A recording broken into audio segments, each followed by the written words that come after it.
You ever get that feeling? Like just constantly juggling too many things. Oh, definitely. Saying yes when you really, really want to say no, and just feeling swamped. Yeah. Completely overwhelmed by everyone else's um, demands or problems. Okay, so let's dive straight into that because, often that feeling, it comes down to one thing, really. Boundaries. Exactly. My boundaries. And for this deep dive, that's precisely what we're tackling. You, our listener, shared some really great material with us. Right. And we're going to focus particularly on the book Boundaries by Dr. Henry Cloud and Dr. John Townsend. Yeah, a classic. It really is. It's just a powerful guide, I think, to understanding those sort of invisible lines that define who you are. And what you're responsible for, and maybe more importantly, what you're not responsible for. Precisely. It's like, think about your yard, right? You've got a fence, maybe? Okay. That fence shows exactly where your property ends. And the neighbors begins. Yeah. Yeah. And you wouldn't expect your neighbor to just, come over and start telling you what flowers to plant in your garden. Right. That'd be weird. It would. Well, boundaries in our lives, in our relationships, they work kind of like that. These invisible markers. Invisible property lines. Yeah. Telling us and others where our responsibilities start and stop. Exactly. And our mission today really is to pull out the key insights from this book. To help you get some clarity, maybe some control back. Yeah. We'll look at what healthy boundaries actually look like, in real life. Why they matter so much. Uh-huh. And how they develop, too, because that's crucial. Right. Like, where do they even come from? And we'll clear up some common misunderstandings, those things that tend to trip people up. Okay. The whole goal is for you to walk away with a really solid grasp of boundaries. So you can navigate things a bit better, less overwhelmed. Exactly. More confidence, less feeling swamped. All right, let's get right to it then. What do boundaries actually, look like? It's easy to picture these huge walls, right? Yeah. Keeping everyone out. Yeah, and that's a common misconception, but the book makes it really clear. It's not about isolation. Not at all. Think of those property lines again, but imagine they're permeable. Permeable. Like stuff can get through? Sort of, like having gates. You can open them, you can close them. Oh. They allow connection, intimacy, when you choose to let people in. But they still define where you end and someone else begins. Right. They prevent unwanted intrusion or, harm. It's a bit like that idea from the Bible about being one with others. But still being distinct individuals. Exactly. Maintaining your own space, your own identity. Okay, that permeable property line image. That helps. It's not isolation, it's connection with clarity. You got it. So if they aren't walls, Yeah. what are some, concrete ways we actually show these boundaries? The book talks about something pretty basic, doesn't it? It really does. One of the most fundamental tools, the word no. Yeah. Simple word, but wow, it's powerful. It basically says, hey, I'm a separate person here. With my own limits, my own needs. Exactly. And crucially, that you have control over yourself. Even the Bible stresses clear communication, right? Let your yes be yes, your no be no. Yeah, I remember that, Matthew, James. Uh-huh. But saying no, Mm-hmm. it can feel so awkward sometimes, can't it? Like you're being mean or unhelpful. Oh, that's such a common feeling. And the book totally acknowledges that no can feel confrontational. Yeah. But it also points out that sometimes directness, delivered kindly, is just necessary. Like scripture encouraging us to address things openly. Precisely. Saying, no, that behavior isn't okay with me, sets a really clear limit. Which is super important if you're dealing with stuff that's just not acceptable. Or even abuse. Absolutely critical in those situations. Okay, so no is a big one. But the book also brings up truth as a boundary. That sounds interesting. It is an interesting angle. Truth here means understanding and lining ourselves up with principles that are just true. True how? Like spiritually? Or just reality? Both, really. Think about cause and effect. Reaping what you sow, like Paul talks about in Galatians. Okay. That's a principle, a reality. If you ignore that truth, make unwise choices. Well, there are consequences. Natural consequences. Right. And recognizing and respecting those kinds of truths helps define us, define our limits within, how things actually work. So it's like respecting reality's boundaries, in a way. Yeah, living in sync with truth, with reality. Psalm 119 talks about walking in that kind of truth, leading to freedom. Okay, so aligning with reality. Now, what about when relationships get really tough, like genuinely harmful? Are there specific boundary moves for that? Absolutely. The book talks about using time and Emotional distance. As temporary boundaries. Often temporary, yeah. When a relationship is causing harm, stepping back, creating some space, physical or emotional, can be powerful. Shows you're serious. Gives you room to breathe. Exactly, it protects you. Scripture even supports separating from harmful influences sometimes. Emotional distance gives you that safe space to heal. But it's usually temporary, you said, not a permanent wall.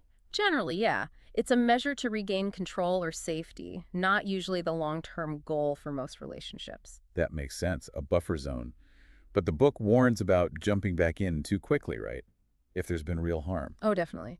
It talks about looking for fruit in keeping with repentance, like John the Baptist said in Luke. Meaning you need to see actual sustained change. Precisely. Before you re-engage in relationships where there's been abuse or addiction or serious control issues, forgiveness is vital, yes, but Doesn't mean you put yourself back in harm's way. exactly. Protecting your heart, protecting your safety until you see real, lasting change. That's a wise boundary. It sounds like setting these boundaries, especially the tough ones, isn't always a solo job. That's such a crucial point. The book really stresses how important other people are, your support system. Especially in those really difficult situations. Addiction, abuse. Absolutely. Often people find the strength to finally say no to really damaging behavior because they have the encouragement, the backup of a supportive community, maybe a small group, therapist, trusted friends. That network gives you the strength to hold the line. It really does. Provides reinforcement when you feel like giving in. Okay, so we've looked at the external stuff saying no, truth, distance, support. Let's turn inward now.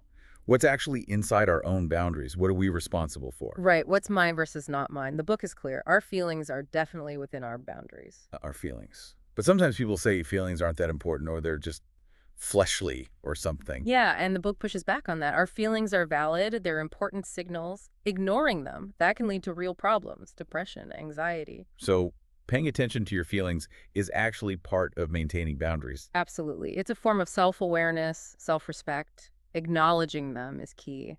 Good reminder. Sometimes there's that pressure to just be positive, push the hard stuff down. But acknowledging is healthier. What else is inside? Our attitudes. Our attitudes. How so? Well, they're largely within our control, right? Often learned really early in life. And the book connects boundary problems directly to distorted attitudes about responsibility. Like feeling it's mean to hold someone accountable. Exactly. Or feeling responsible for how someone else feels if you say no. But Proverbs suggests setting limits and accepting responsibility were actually signs of wisdom, not meanness. So the insight is, I'm not responsible for their feelings, but I'm responsible for my own attitude. You nailed it. And how that attitude shapes your interactions. Okay, attitudes. The book also talks about choices, right? Taking ownership. Yes, huge. Taking responsibility for our choices. It lines up with that idea of self-control, like in Galatians. We often try to dodge that, don't we? Blame others. Totally. Think about phrases like, I had to, or she made me. They often show we're not owning our part. We're usually active participants. Owning our choices, good and bad, that's foundational for boundaries. So actively own your decisions.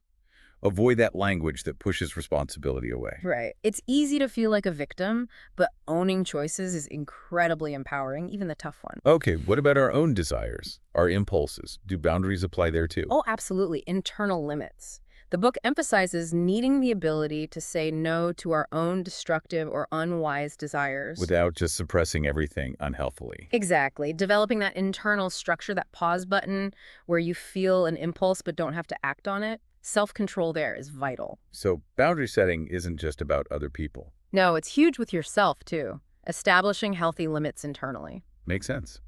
Lastly, the book mentions talents. How do our abilities fit in? Our talents, our gifts, they're presented as something we're responsible for. To develop, to use wisely. Yes. Think of the parable of the talents in Matthew. We're expected to take ownership, invest them, cultivate them. Not bury them. Right. Neglecting them or using them irresponsibly is essentially poor stewardship of what's within our boundary. So your talents are yours to manage. That's the idea. They're within your fence, so to speak. Okay, great. We've got a clearer picture of what boundaries look like, what's inside them. Now, let's talk about when things go wrong. Boundary problems. Right. The book outlines a few types. Let's start with compliance. Compliance. What's their deal? Compliance are folks who really struggle to say no, even to things that aren't good for them. Their boundaries are fuzzy, porous. Very porous, yeah. They get easily swept up in others' demands. They really want to get along, avoid conflict at all costs. So they squash their own needs. Pretty much. The book uses Robert as an example. Couldn't say no to his wife's spending, even though they were struggling financially. Where does that come from, usually? Often childhood. Maybe being taught that saying no was bad, selfish, disrespectful. So if you find yourself always putting others first to avoid a fight, that might be you. Could be a sign, yeah, that your boundaries are maybe too permeable. Okay, so compliance struggle to say no. What's the flip side? The book mentions controllers. Right. Controllers are the ones who don't respect other people's boundaries. They really resist hearing no. Do they push back hard? Yeah. Steve, in the book, constantly overloading Frank with work, ignoring his personal time. Classic controller example. Why do they do that? Often they struggle to take responsibility for their own lives, so they try to manage or control others instead. They might see no as just an obstacle. Is there something underneath that? Frequently, yeah. An underlying fear of abandonment can fuel that need to control people around them. So if you find yourself steamrolling over others' limits, getting angry at no, Yeah. that might be a controller pattern. It could indicate that tendency, yes. Needing to respect others' boundaries more. So compliance have weak fences. Mm. Controllers bars through others' fences. Are there other types? The book mentions combinations too, like the compliant person who's also a manipulative controller gets their way indirectly. Yeah. Or the compliant who's non-responsive agrees but doesn't follow through. It just shows it's complex, not always simple black and white. Helps to see these patterns. Okay, let's shift. How do healthy boundaries even develop? It sounds like it starts really early. Absolutely. The book really emphasizes relationships, supportive relationships. Starts with God, then extends to others. We have that fundamental need to belong, right? To connect. Exactly. That sense of home, spiritual and emotional. First John says God is love, and love means connection. Genesis says it wasn't good for man to be alone. So relationships are foundational. Foundational for support, bonding, and yes, for nurturing healthy boundaries within that connection. And it's not just a smooth ride, is it? Childhood has some critical phases for this. Oh, definitely. That separation individuation process in early childhood, absolutely crucial groundwork. The book highlights 3 phases: hatching, practicing. And rapprochement, yes. Okay, let's break those down. Hatching, what's that? Hatching. Think around 5 months old. The baby starts to realize, on a basic level, hey, mommy and me, we're not the same thing. That first little flicker of separateness? Exactly. A shift from total dependency to noticing they're an individual, more interest in the world, other people. Just the dawn of realizing they're distinct. Okay. Then comes practicing. Yep. Once they get that they're separate, toddlers just go for it. Exploring their independence. The I could do it myself stage. Totally. Lots of energy, initiative, but not much impulse control yet. Like Proverbs talks about youth lacking judgment. Kind of like that if they don't get guidance. Yeah. Parents have a huge role here, setting firm, kind limits without crushing that enthusiasm. Delicate balance. Encouraging exploration, but still providing guardrails. You got it. That's the practicing phase. Then comes rapprochement. Rapprochement. Fancy word. What does it mean here? Usually between 18 months and 3 years, it means something like restoring harmony. The child starts to realize, whoa, wait, I actually can't do everything. The grandiosity fades a bit. Yeah. The world seems a bit bigger, maybe a bit scarier. They realize they still need mom and dad's security. And this is where no really kicks in. Oh, yeah. The toddler no becomes a major tool for expressing their own boundaries. They're realizing the world isn't just yes, and they test those limits. Ah, the infamous toddler no. So it's actually a good sign. Yeah. Developing their own self. It's a crucial developmental sign. And how parents respond is critical. What do parents need to do? 2 key things, the book says. First, create a safe space where the child can say no and it's respected, not met with anger or rejection. Stay connected, understand the why. Okay, honor the no, but second. Second, while honoring their feelings, parents still need to provide necessary limits and consequences. It's not free rein. So stay connected, respect their developing boundary, but still guide and set expectations. Exactly. That balance is key. Respect the no while providing structure. It really sounds like these early years lay the groundwork for our whole lives regarding boundaries. What about later? Teens. Yeah. And adults. Yeah, the book notes, those are big periods too. Adolescence is kind of a replay of separation individuation, but with bigger issues. Identity, peers, sexuality. Exactly. And young adulthood. Often leaving home, less structure, new responsibilities, deeper relationships, big boundary learning curve. The better the childhood foundation, the easier those transitions. Generally, yes. Doesn't mean it's easy, but a good foundation helps immensely. Boundary development really continues throughout life. So if these stages are so vital, what happens when it goes wrong? What are the downstream effects? Well, several things. If a kid's attempts at boundaries are constantly shot down, criticized, punished, They learn it's not safe to be independent. right, leads to hurt, resentment, they might withdraw, become passive-aggressive maybe. And the opposite, no limits at all. If there's a lack of limits and not much real connection, you can end up with aggressively controlling adults. They never learn to respect others' boundaries. So either too compliant or too controlling later on. Often, yeah. Those unhealthy responses really shape adult boundary styles. Are there specific family situations that are particularly tough on boundary development? The book highlights a few. Alcoholism in the family, for instance, creates huge boundary confusion. Because everything's unpredictable. Inconsistent. Exactly. Kids grow up lacking safety, trust, struggle to know what they're responsible for, and then there's trauma, Abuse. or loss. Yeah. Emotional, physical, sexual abuse, major losses. These inflict severe damage on boundary development, creates deep issues with power, control, self-protection. Jerry's story in the book about his mother's abuse is a powerful example of that. So those dysfunctional dynamics, addiction, trauma, they can really wreck a person's ability to form healthy boundaries. Absolutely. Underscores how important those early experiences are. Okay. Now the book lays out 10 laws of boundaries. Sounds pretty foundational. Can we hit some key ones? First up, law of sowing and reaping. Right. This law basically says boundaries make it clear who owns the consequences. Back to the neighbor's lawn analogy. Exactly. If you keep watering his lawn because he doesn't, he never faces the consequence, a brown lawn. Healthy boundaries let him experience his own choices. Yes, good or bad. That experience is a huge motivator for growth and taking responsibility. So, the core idea, you reap what you sow, boundaries let that happen naturally. Let people own their outcomes. Okay. Next, law of responsibility. Seems central. It really is. It clarifies a super important distinction. We are responsible to others. To love them. Help them appropriately, like Galatians says, carry burdens. Exactly. Responsible too. But, and this is crucial, we are responsible for ourselves. Our feelings, thoughts, actions. Like Philippians says, work out your own salvation. Right. The boundary is knowing we are not responsible for other adults. Can't feel their feelings, think their thoughts, control their behavior. Nope.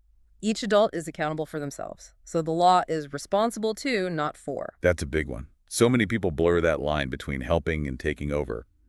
What about the law of power? The law of power is pretty direct. The only person you can actually control is yourself. Trying to change other people usually doesn't work. Often leads to frustration, conflict, feeling powerless yourself.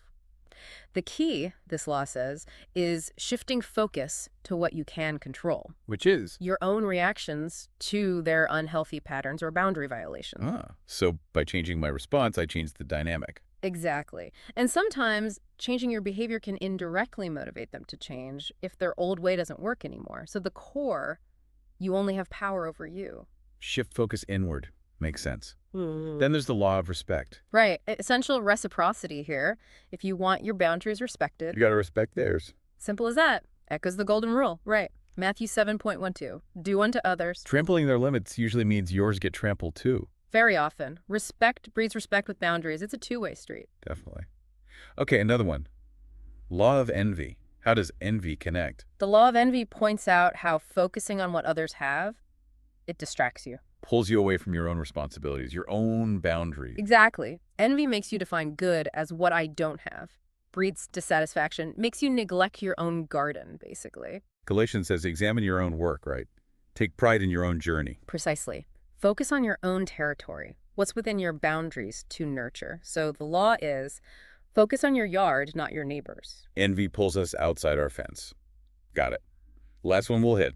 Law of activity. This one emphasizes that boundaries aren't passive, they take work. Initiative, assertiveness, effort. All of the above. Yeah. You can't just wait for them to appear. You have to actively engage push yourself into life, as the book says, within those limits. Like the parable of the talents again. Yeah. The active servant versus the passive one. Perfect illustration. God wants us actively engaged, growing, using what we have within our boundaries. So, the core idea, boundaries require active participation. These laws give such a solid framework. Really helpful. Okay, let's switch to obstacles. Things that get in the way. The book busts some common boundary myths, right? Yes, myths that hold people back. Let's tackle the big one first. Boundaries are selfish. So many people feel this. Yeah, especially if you're raised to always put others first. Feels wrong to set limits. Totally. But the book reframes it beautifully. Think of boundaries as good stewardship Stewardship of what? of your life, your energy, your abilities, your time, God's investment in you. Saying no to things that drain or harm you is protecting that investment. So you can actually grow and be more capable of loving and serving sustainably. Exactly. There's a huge difference between healthy self-care, which boundaries enable, and unhealthy selfishness. So the takeaway, boundaries aren't selfish. They're responsible self-care. That reframe helps a lot. Deprivation versus protection. Mm-hmm. Okay, another myth, maybe more in religious circles. Boundaries are a sign of disobedience.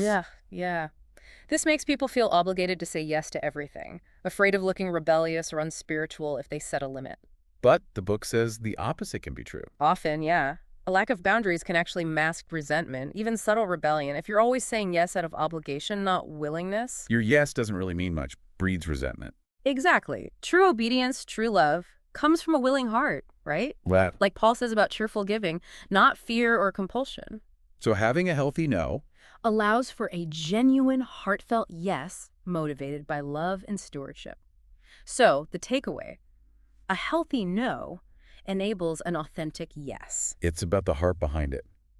Okay, what about the fear? The very real fear that if I set boundaries, I'll get hurt or rejected. That stops a lot of people. It's completely understandable. Worrying about conflict, losing relationships, it's scary. Yeah. But the book makes a key point. Boundaries are primarily defensive tools. Not offensive weapons. Right. They're not meant to harm or control. They just protect your valuable stuff, time, energy, well-being from being misused. So saying no to an adult who should be meeting their own needs. Might cause discomfort, sure, disappointment maybe, but it doesn't inherently injure them. They might just need to find help elsewhere, which isn't your job to manage. So the key takeaway, boundaries protect, they don't attack. You got it. And you're not responsible for their reaction to your healthy limit. Okay, another myth. Boundaries mean I'm angry. Yeah, people avoid boundaries because they don't want to seem angry or bitter. But anger can be a signal, right? Exactly. Anger can be a valuable sign that a boundary has been crossed. And actually, healthy boundaries can reduce anger long term How so? because you're proactively protecting yourself, preventing that resentment buildup. Once your no is working, you don't need those rage signals as much. So boundaries can prevent anger, not cause it. Interesting. Leads to more peace, often. Okay, last myth for now. Boundaries cause feelings of guilt. Guilt is so powerful, it can really Right. derail things. Oh, absolutely paralyzing sometimes. And guilt is common when you first start challenging old patterns. Like if you've always been the compliant one. Exactly. If you've always put others first, avoided conflict, setting a boundary feels wrong, unfamiliar, it triggers guilt. The book mentions Susie feeling bad for prioritizing her own family over her parents' demands. Yeah, a very relatable story. That guilt often comes from never having gotten permission, internal or external, to just be a separate person with your own needs. So navigating that guilt is part of the process. A critical part, recognizing it stems from challenging old, maybe unhealthy patterns is key. So the takeaway, guilt when setting boundaries often signals you're changing something significant. Wow. Busting these myths is a huge first step. Okay, let's get specific. Boundaries in different relationships, starting with family, especially family of origin, often the toughest area. It really is. The book talks a lot about leaving before cleaving in marriage. From Genesis 2.24, Meaning you need to emotionally separate from parents before you can fully bond with a spouse. essentially, yes, big problems arise when spouses haven't done that. Primary allegiance, emotional dependence is still with mom and dad, not the partner. Seeking parental approval for everything. Yeah. Spouse always comes second. Yeah, things like that. It really undermines the marriage. Emotional independence from family of origin is crucial. That feeling of being second fiddle, so damaging. The book also mentions perpetual child syndrome. What's that? It's adults who, maybe even living on their own, are still way too dependent on parents for basic life stuff. Like going home for laundry, Hmm. constantly needing mom's advice on everything. Stuff like that Yeah. seems harmless maybe, but it prevents true separation, hinders developing adult skills, messes with their own boundaries. Stops them from fully growing up and being autonomous. Pretty much, prolonged dependence gets in the way of adult boundaries. Okay, another destructive pattern. Triangulation? What is that? Triangulation is when, instead of talking directly to person A about an issue, You go talk to person B about person A. exactly, complaining, seeking validation, getting them involved, it avoids direct, healthy confrontation. Which Proverbs says is ultimately better. Right. Proverbs 28.23, the book strongly advises, don't say something negative about someone to a third party if you wouldn't say it to their face. Triangulation avoids directness, undermines boundaries. Got it. What about codependency? Often develops when kids had to take care of immature or irresponsible parents.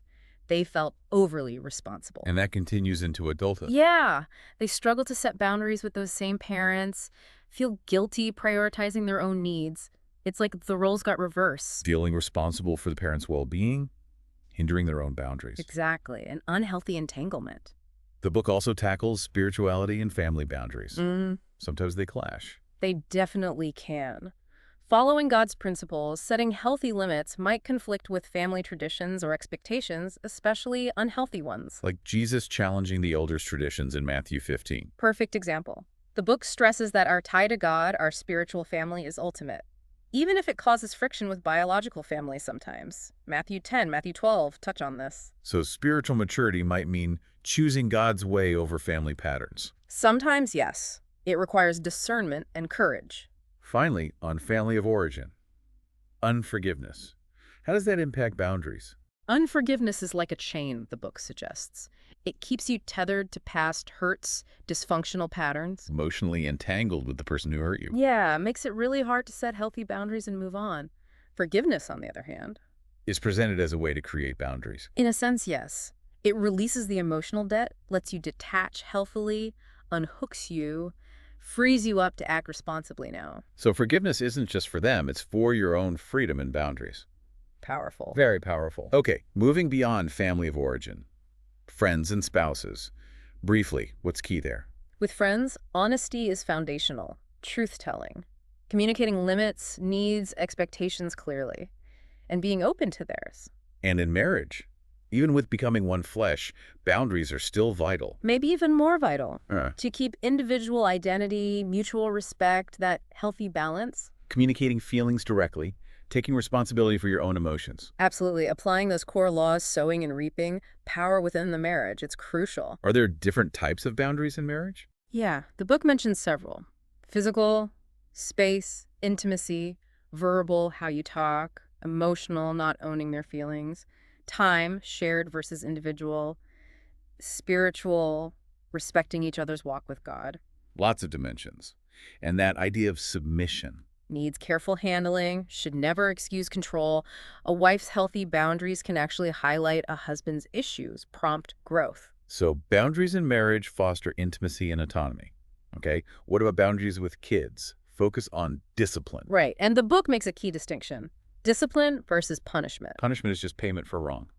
Generally, yeah. Discipline is about teaching self-control through consequences, setting external boundaries to help them build internal ones. So it's forward-looking, guiding, preventing future mistakes. Exactly, helping them develop self-protection responsibility. The book contrasts Jimmy and Paul, right? Yeah. To show how parents' responses matter. Yeah, great examples. Jimmy's parents let him disagree, respected his no within limits, gave him practice. So he learned healthy boundaries, resisted peer pressure better. Right. Paul's parents reacted badly to his no, withdrawal, anger. He learned to be overly compliant, suppressed himself. Leading to resentment, later rebellion. Exactly. So respecting a child's no within a loving, structured framework is vital for their internal controls. Allowing them to practice boundaries safely. What about delay of gratification? That's an internal boundary. A huge one. Being able to say no to immediate impulses for a better outcome later. Vital for maturity. But the book says timing matters. Yes. Teach it after a solid foundation of safety and attachment is built, usually in the first year. Secure attachment comes first, then healthy separation and self-control skills, like grace before truth. Needs that secure base first. Makes sense. Exactly. Okay, shifting to the workplace. Common boundary problems there. Oh, yeah. Lots, taking on way too much beyond your job description. Blurred lines, misplaced priorities. Uh-huh. Conflicts with bosses that might actually be about past stuff transference, they call it. Like playing out old family dynamics at work. Sometimes, yeah. Also, expecting work to be like family, meet deep emotional needs. And the big one, taking work stress home. Letting it bleed into personal life. Yeah, those are common, practical steps to set work boundaries. Decide on limits for overtime. Review your job description. Stick to core tasks mostly. Prioritize ruthlessly. Learn to say no to non-essential stuff. Communicate your workload clearly. Yes. Be transparent with your team, your boss, about what's realistic. Managing your load and boundaries is ultimately your responsibility. Proactive communication is key. Be proactive, communicate, prioritize. Got it. Finally, boundaries with yourself.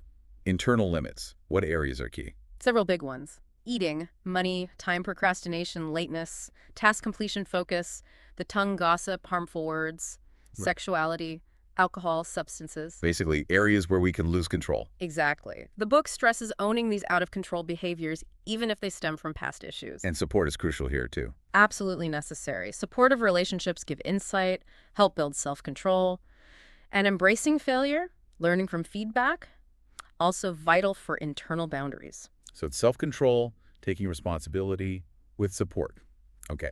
Now, God and boundaries. We've touched on it, but what's the main idea? The book emphasizes God sets boundaries and respects boundaries.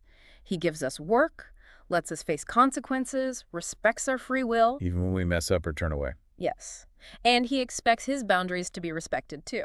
We shouldn't try to control him, get angry at his ways. Like the parable of the wedding banquet, God setting his terms. Exactly. He takes responsibility for his boundaries. So God models boundary setting and expects respect for his. That's a powerful perspective. Yeah. Okay, knowing all this is one thing. Doing it is another. Resistance happens. Right. From others. Almost inevitably, yeah. Especially when you first start. It can be scary. What's the key thing to remember when you get pushback? For the person getting angry or trying to guilt trip you, they likely have the boundary problem, not you. Don't own their reaction. Okay, and how to handle it. Stay loving but firm. Don't get sucked into their anger. Be prepared they might pull back. And don't over-explain or justify to guilt trippers. Expect resistance. Stand firm. Don't take responsibility for their stuff. Good advice. What about internal resistance? Our own hesitation. Often comes down to fear of loss, right? Losing love, approval, connection if we say no. So how do we overcome that internal block? A few steps. Own your boundarylessness, admit the problem. Recognize the fears holding you back. Seek grace and truth, spiritual help, support. Identify the underlying wish. Whose approval are you really scared of losing? Grieve the old unhealthy ways. Yes. Grieve the loss of those old patterns, then actively choose to move forward, practice healthier ways. Prayer, developing your gifts, support groups, all crucial here. It's internal work alongside the external actions. And forgiveness comes back in here too. Yeah, forgiveness unhooks us from people who hurt us. Holding on to unforgiveness keeps us stuck, tethered. Letting go frees us up for healthier boundaries now. Forgiveness liberates us, enables boundaries. Okay, so how do we know if we're actually making progress? Measuring success. Well, initially you might actually feel more resentment or anger about past violations. Your awareness is waking up. That's a sign of progress. Interesting. Can be. Also, notice who you're attracted to. Shift towards boundary lovers, people who respect limits and have their own. And you can't do it alone, right? Need that support system. Crucial. A boundaried family, a healthy support network. And watch for that unexpected guilt again. It means you're challenging old stuff. What's the ultimate goal? Maturity, the ability to love deeply and work effectively, productively, while maintaining well-being. So mature boundaries let life happen, but give you that internal no for protection. Exactly. Stewardship of your time, talents. Sherry's day in the book is a great picture of boundaries in action. So progress looks like awareness, healthier relationships, managing guilt, growing maturity. Wow. This has been incredibly thorough. So many insights from boundaries. It's just crystal clear how essential they are for a balanced life. Defining responsibility, protecting well-being without cutting off connection. Absolutely. We've covered a lot, what they are, how they develop, the pitfalls, the resistance. We really hope this deep dive has shown a light on boundaries for you, our listener. Yeah. Maybe take a second now. What's one insight from today that really resonated with you? Just one thing that clicked. Yeah. And based on that, what's one small step could be tiny you could take, maybe today, maybe this week. To honor your own limits a bit more, Yeah. or respect someone else's. Exactly. That small step can be the start of something big. More freedom, less overwhelm, healthier relationships. Definitely encourage you to keep reflecting on this stuff. How does it apply in your life, your specific situations? Maybe even revisit the book. And if more questions come up as you explore this, that's great. That's part of the growth. Keep digging.